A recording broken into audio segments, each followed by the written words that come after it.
Komiteti Shqiptar i Helsinkit ka publikuar sot një raport ku detajon shkeljet e zyrtarëve të burgut ndaj një të arrestuari me varësi nga drogat, i cili vrau veten në qeli në fillim të muajit. Organizata mbikëqyrëse thot në raportin mbi shkeljet e procedurave se mjeku toksikolog nuk kishte përcaktuar medikamentin për t'i dhënë të ndaluarit, edhe pse ai kishte deklaruar se ishte përdorues i lëndëve narkotike dhe përpiqej të merrte trajtimi mjekësor. Mjeku specialist toksikolog nuk ishte përcaktuar medikamentin që duhet të merrte, ndërsa mjeku i institucionit nuk e konsultoi më tej.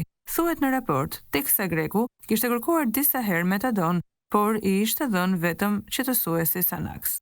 46 vjeçari i arrestuar për disa vjedhje në Tiranë, u gjeti vetvrarur në qeli 2 javë më parë, siç dyshohet prej varësisë ndaj drogave dhe zëvendësuesit të tyre me sintetik metadon, që jepet nga sistemi shëndetësor për të reduktuar dependencën. Një tjetër problematike evidentuar ishte mungesa e mbikëqyrjes së vazhdueshme. Nuk rezulton të jetë kontrolluar dhoma çdo 3 deri në 5 minuta siç parashikohet nga procedurat, thekson Komiteti i Helsinkit, duke shtuar se butoni i zeles për komunikim me personelin nuk funksiononte.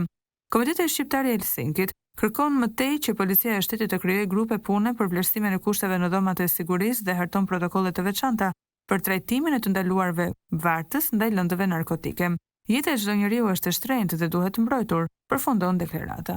Donald Greku u gjeti vetvrarur me një copë rrobe që kishte grisur nga tutat që kishte veshur. Sapo e konstatoi njëri prej policëve, preu rrobën dhe menjëherë u njoftua urgjenca, të cilët pasi mbërritën në bllokun e sigurisë, konstatuan se Donald Greku kishte ndërruar jetë.